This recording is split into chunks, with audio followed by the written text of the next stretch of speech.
Good morning, my name's Owen, and today we're doing a little debrief from our Essex Walking Britain Arran Adventures.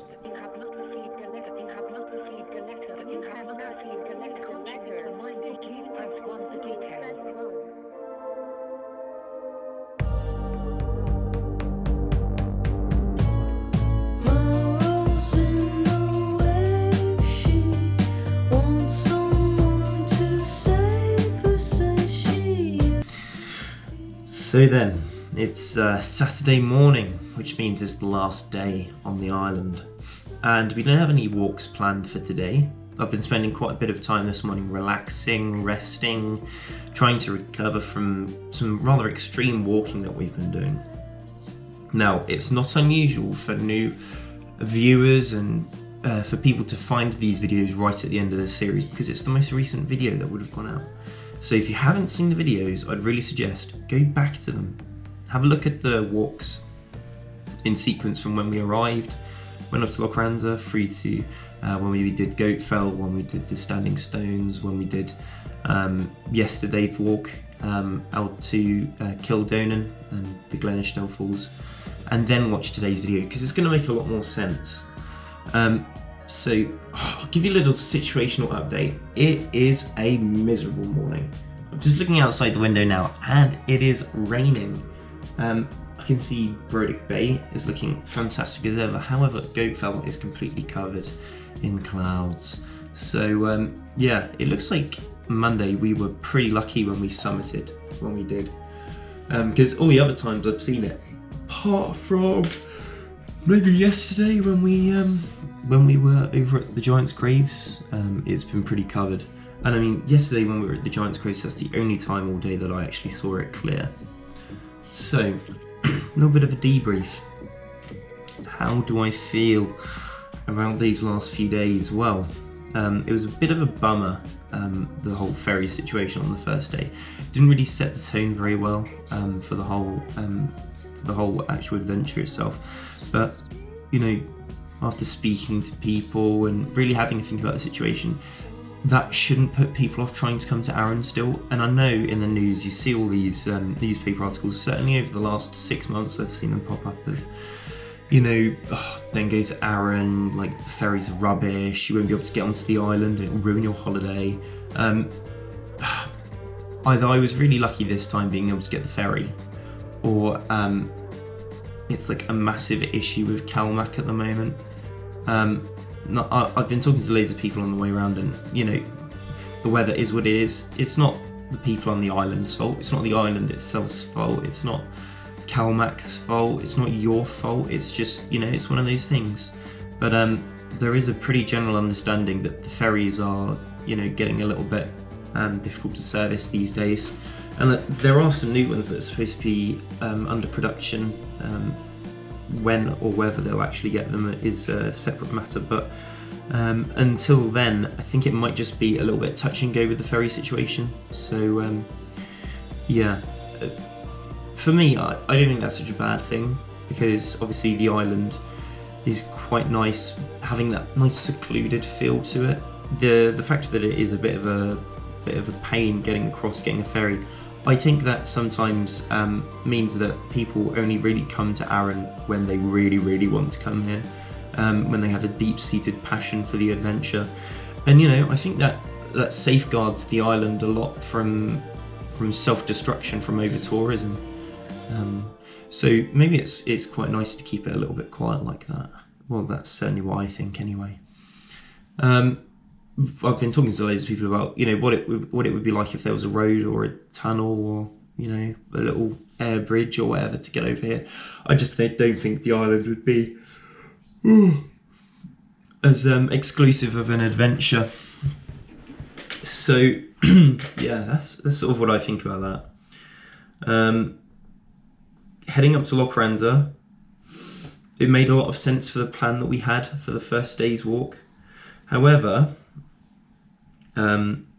obviously the weather was a big factor, but I think the first day of walking, heading up to Goatfell, coming back down to Corrie along the coast, was probably nicer than it would have been heading out to Loch Ranza.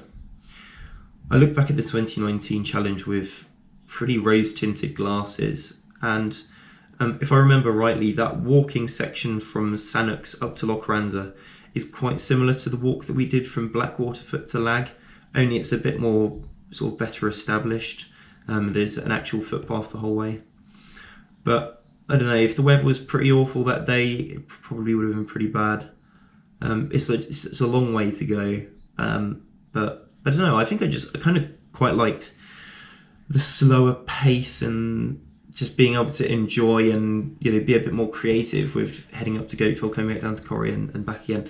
But that was of course an entire situation outside of my hands that I couldn't control, something that obviously, you know, I wasn't feeling very well that day, and I had to really compromise that day on what I was going to be able to deliver. And you know, there was a bit of pressure as well in my mind. I was thinking, I've come the whole way to Arran. I mean, I just stayed in Lochranza all night on the wettest day of the year. I still managed to get across to the island on the wettest day of the year, which is remarkable anyway. I'm not going to just turn around now and go, oh well, because I'm not very sick, I'm just going to give up. That's not really the kind of attitude that I strive for.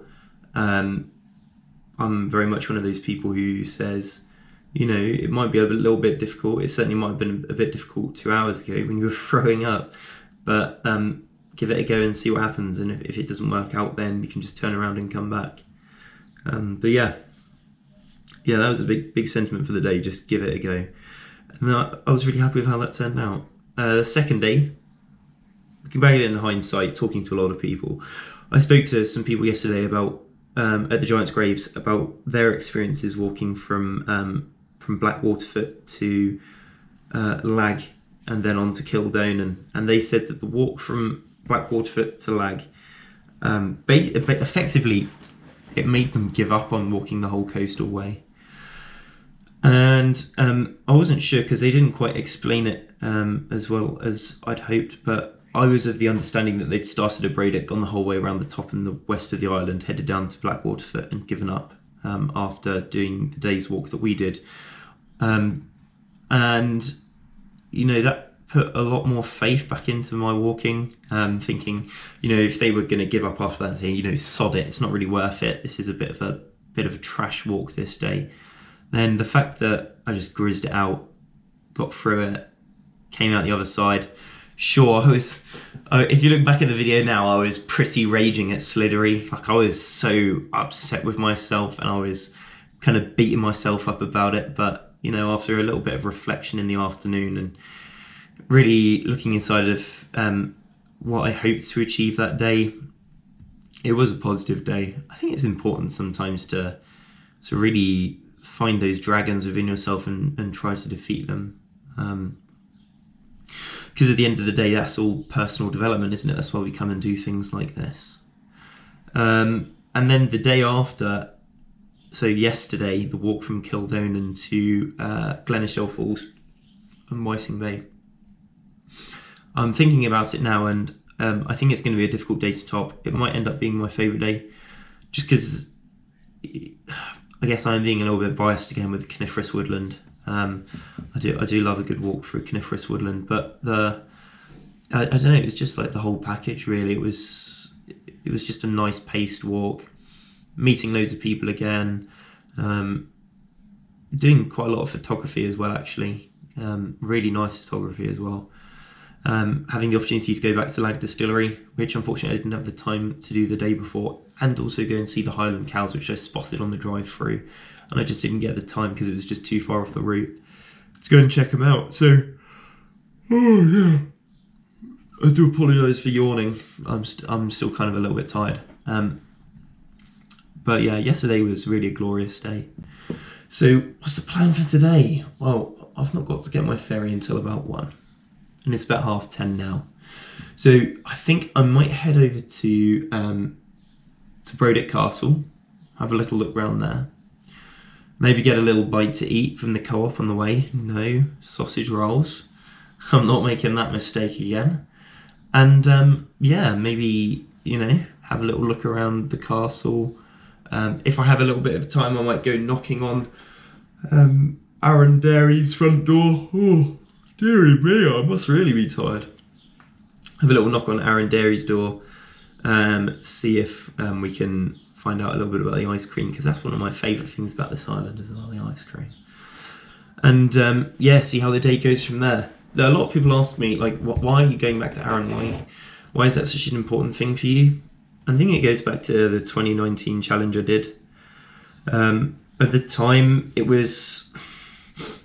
I look back at it now, and really at the time, it was very much about trying to raise awareness for loneliness in the elderly community, and trying to raise money and funds for it. But really looking back at it now, from my own perspective of where I am today, I think it was a little bit more fundamental than that. I think it was, that was a nice little thing to do on the side. I think inevitably I was going to come anyway, regardless of whether I did that. And I was probably only ever going to do it on my own anyway.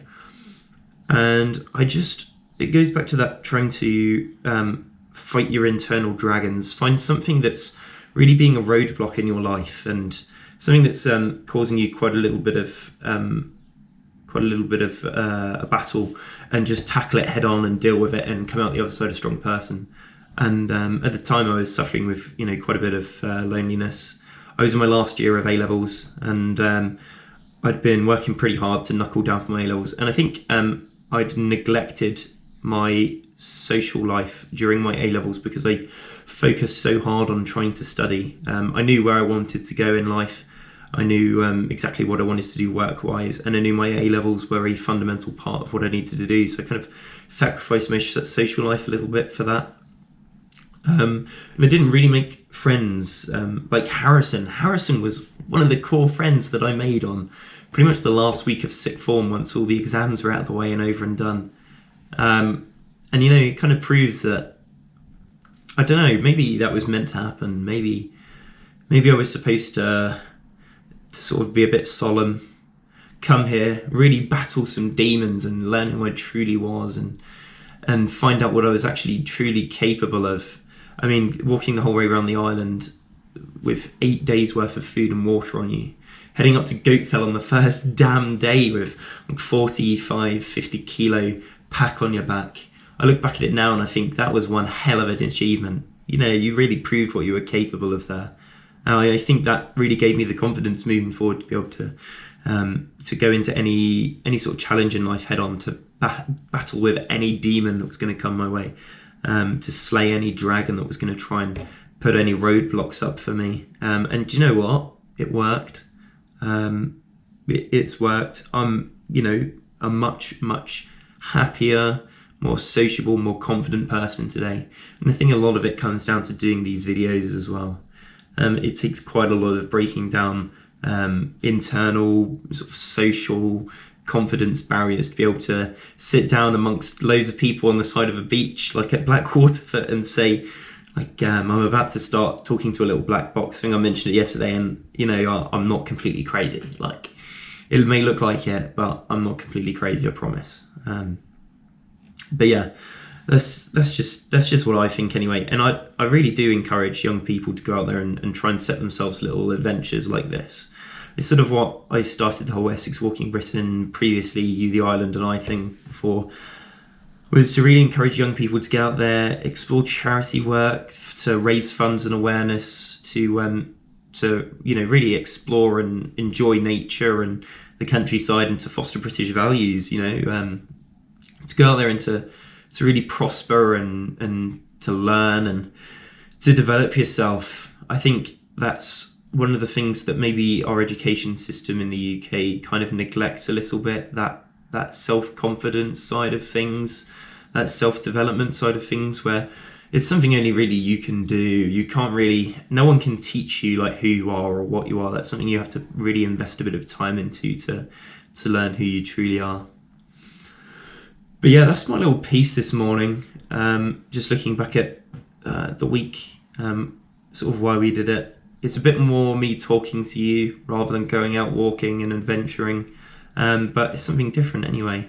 I think hopefully if it brightens up a bit, I might be able to do a little bit more functional stuff.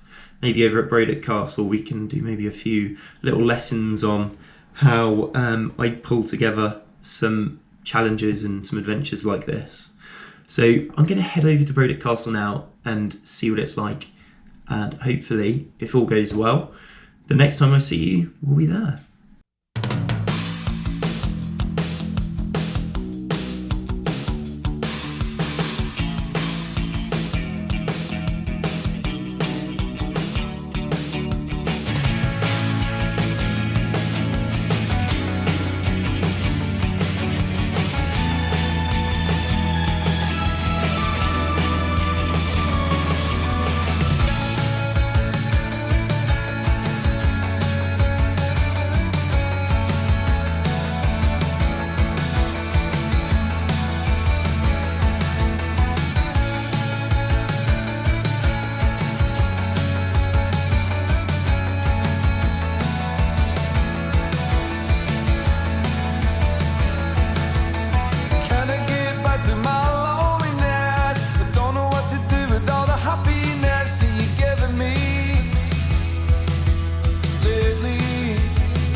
Don't matter.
Don't matter where we go in this shit, don't matter. This shit don't matter.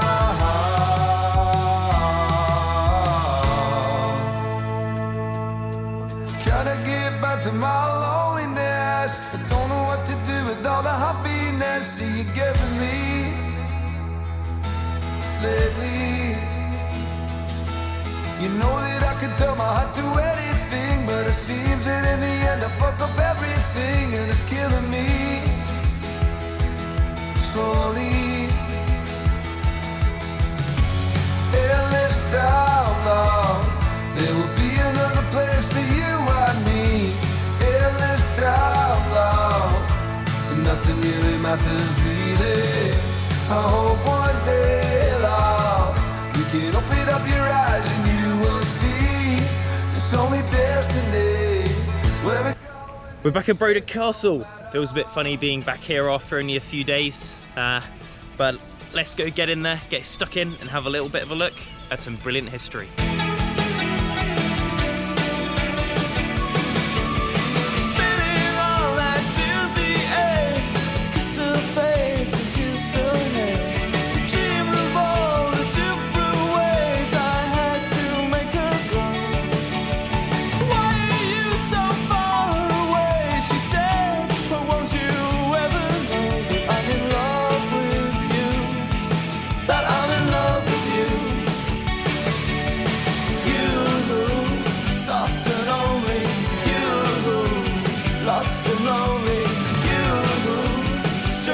Angels dancing in the deepest oceans, twisting in the water. You're just like a dream, you're just like a dream.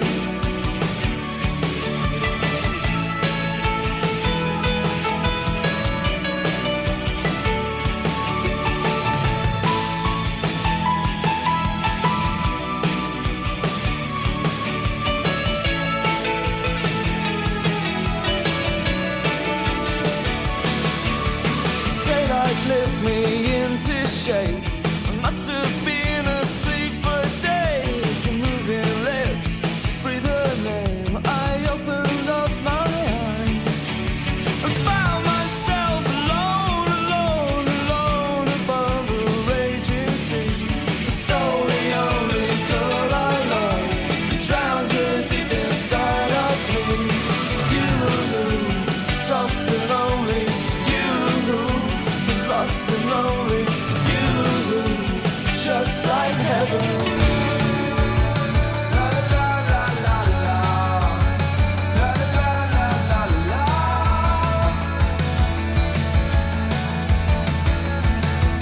Hanging around the places that I shouldn't be, taking no shit, making enemies like I gotta be.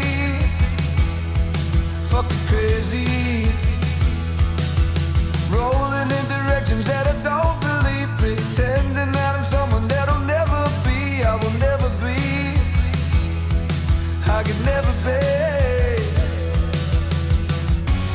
Endless time, love, there will be another place for you and me. Endless time, love, and nothing really matters really. I hope one day, love, you can open up your eyes and you will see it's only destiny. Where we go in this shit don't matter. Hello there. We've just walked a little bit further on there from the Douglas, from the Brodick castle, and I say Douglas because I'm still thinking of where I stayed last night. But I've got my customary can of Fanta. Unfortunately, I am not sponsored. However, if Fanta did want to reach out and give me a lifetime supply of Fanta, those who know me well will know that I wouldn't just be over the moon. I would probably drink it excessively and end up keeling over. So maybe that's not such a good idea. But I always say no anyway. But I'm actually at the Bavarian Summer House, which is actually really stunning. I've been here before. When I came with my family, I think it might have been 2020, maybe 2021, but this is really quite a special place.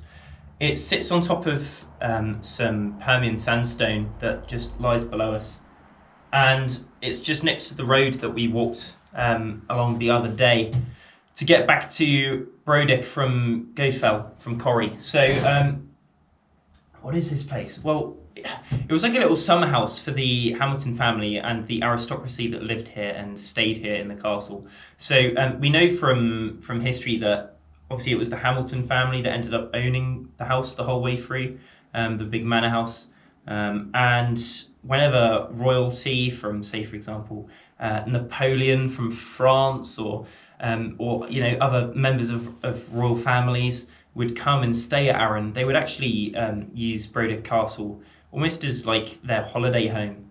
And this little Bavarian cottage is where, you know, like younger members of the families that would stay, or younger members of the Hamilton family, the princesses, the princes, they would all come down here and have a bit of a laugh down here. So it was like a little, like, you know, like people have their own little summer houses in their gardens these days. Only this one is, you know, it's really quite out there and incredible. I actually had a really meaningful conversation with some of the people in Brodick Castle itself, because as I was walking around, I noticed that there was this stall of a slave holding up the stall that someone would be able to sit on. And I was thinking to myself, you know, that's actually quite remarkable. These days, I feel like there's quite a deep-seated and almost like a witch hunt going on, certainly amongst the National Trust in England, to go out there and find these parts of our history that were slightly less favourable and didn't really shine a good light on the country, and basically take it away from public sight. And they seem to say that they're doing it on the behalf of trying not to cause offence to people. But as far as I'm concerned, like, history is offensive. Like, come on, guys, have you done like the slightest little bit of reading into history, like, of all nations in the world? It's not a pretty picture. So it's kind of difficult to look at history through the lens of today and expect everyone to be living by today's standards. And I must commend this place. Like, they had the stall out, they had a little bit of information explaining like what it was all about. Like, this is the context. Back then it was kind of like the acceptable and the norm, and obviously it's not really acceptable now, but it's important that we learn about these things. And do you know what? Like, 5 out of 5 to them. Like, that is probably the best way to go about it, I think. A nice sensible approach to it. Don't go out there being like mega woke, trying to remove it all. Like, come on guys, what kind of a purpose does that serve? Like, you're not teaching anyone anything. You're just like, honestly, I can't even describe. It's just pretty crazy to me. But it's really nice to see that you know, they're doing the history justice, and obviously trying to tell a accurate and you know, fairly open reflection on history. So yeah, I've had a few questions actually on what kind of equipment I use. So basically, we'll start with, in terms of photography wise, I've used the Samsung Galaxy S20 Ultra, as you can see there, and it's got like these pretty big fat cameras on the back, and I've had it for about 3 years now, and I was actually tempted to upgrade to the S20 Ultra, S22 Ultra only a few months ago when it came out, and I couldn't justify it. I couldn't do it. This is such a cool piece of equipment that after 3 years it's still serving such a good purpose. It does RAW, it does all of my astrophotography, you know, it's just incredible. I'll show you here as well the camera setup I've got. So I'm going to be using my phone camera for this little bit, because obviously I can't use my GoPro, but what I have here is the GoPro that I use. It has this retractable tripod, and I say tripod because if I unscrew this and screw it back on again, which is really handy when we're out there doing time lapses and bits like that, I can just sit on that and that will do everything it needs to do. I also have a little rucksack clip. I've taken that off now because I'm not doing any time lapses today, but that's what I attach to my rucksack when I'm out and about doing little point of view time lapses. What else have I got here? So there's this little clip on here. It's a quick release clip that allows me to, I say quick release, it's being a bit of a pain to get off, but it allows me to quickly change between having it, oh gosh, it's being a bit stiff today, on the tripod. There we go. And it's not actually like the perfect size, so I had to get a little bit of sniper tape to put it on there just to add a little bit of friction to it. The camera's not very happy with me at the moment, it doesn't want to turn off. But I've got a little camera lens on there that just keeps the lens nice and protected. I've then also got, if I can take the quick release off, this clip comes off, a little microphone cover that goes over the top of the GoPro just to make sure that wind isn't heard. Protective case on the top, that just comes off like so. Ooh, it's a bit hot, so I think some of the rubber's sticking a bit. There we go. And that's the GoPro itself. Now I'll just show you some of the kit that I use to change some of these batteries. So as described earlier, sometimes what we need to do is on a pretty small scale. So this is pretty much all I need to keep the GoPro going all day. A power bank with a humongous wad of power in it, and these two little GoPro super fast chargers. And what I do is, when I'm out and about and I start running out of battery, I just pop the GoPro open, take the battery out, get a new one out of there, slot it in, get the old battery, plug it in. You see there with the light, that will start charging. That will go green when it's done. Put the GoPro back in its case, put it back in its little microphone cover to make sure that when we're recording we get good quality sound. There we go. I put the cover on for the lens so we don't get any dust or muck on the lens. I put the little clip, the quick release clip on. Ooh, I can get it on, there we go. And that's it. That will go back on the GoPro stand. Get it right around, there we go. That's ready to go, or it can go on my rucksack, and then that will just sit in my bag charging. It's that simple. I'm going to show you a quick video now of how I take a bearing, because I know when we did Blackwaterfoot to Lag, there wasn't really much of a footpath. So I'll show you how I did that. And then this is how I take a bearing. So you can all see the compass here. Cool. What I want to do is I want to find out what bearing the tractor on that boat over there is. So what I'm going to do is I'm going to get my compass, I'm going to lay it flat, make sure there's no metal around me that's going to make the compass do crazy things. I'm going to point the direction of travel arrow, which is up here, exactly where that tractor is. So hopefully you can see on the camera that's pretty well aligned there. I'm just going to move this around so the little red needle, which you can hopefully see in there, is in the red housing, and that should give me my bearing of about 120 degrees. That's how I do it. Pretty cool piece of kit, the compass. And yeah, that's how you do a bearing on a compass. We're going to head off now. It looks like there's some people who want to come in here and see the Bavarian cottage, and I don't blame them. It's really quite remarkable. So yeah, we're going to head on, see what else we can do. I might go have a look in the shop to see if there's any cool little memoirs I can get from the visit, particularly to do with goat fell. And yeah, I think soon I should really be heading on to go and get the ferry, which is a bit of a shame because it means I'm going to have to leave. But yeah, hopefully, see you in a minute, see what happens. So then, that concludes today's video. It was an exciting adventure, and unfortunately this is the final conclusion of our Arran Adventures.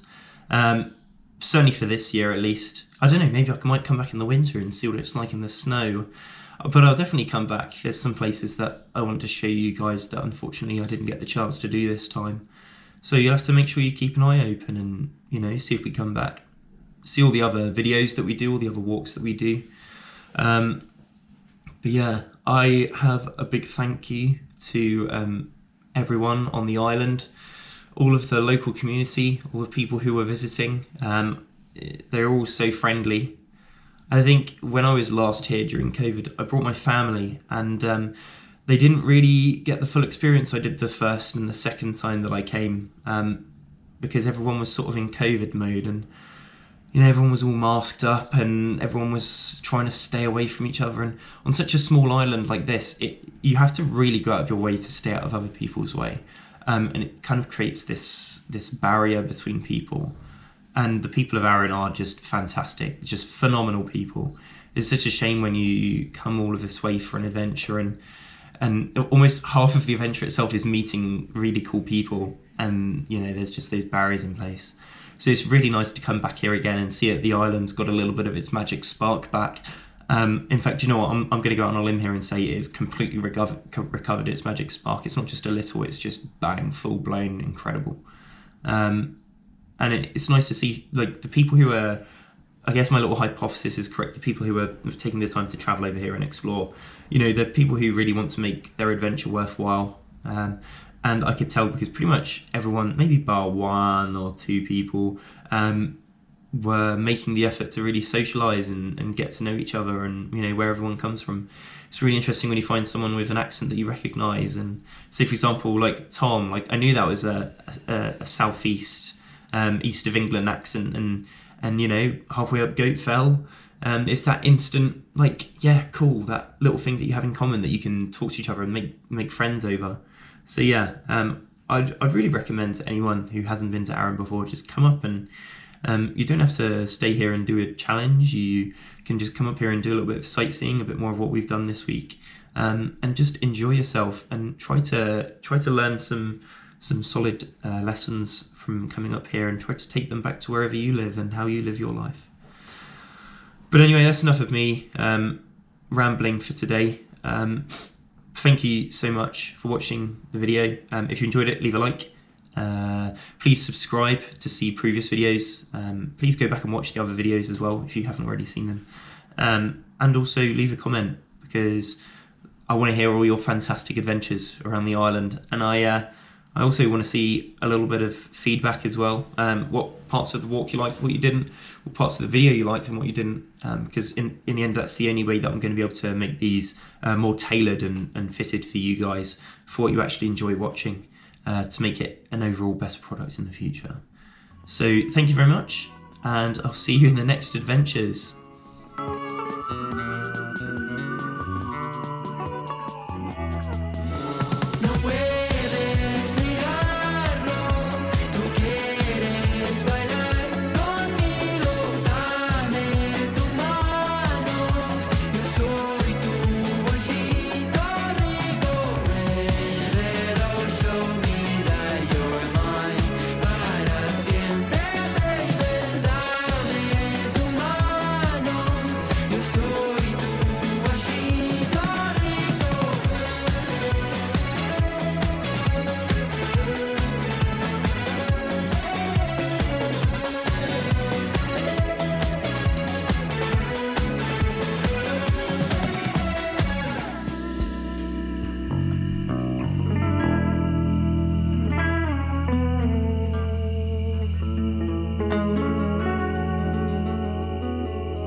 Thank you for watching today's video. If you enjoyed it, please leave a like. Don't forget to comment, because that feedback allows us to look at what you're enjoying, maybe what you're not enjoying, and adjust these videos appropriately. Please don't forget to check us out on social media at Essex Walking Britain on Instagram and Facebook. And also don't forget to subscribe so you can be notified of all the future videos like this that come out. So thank you, I'll see you in the next video.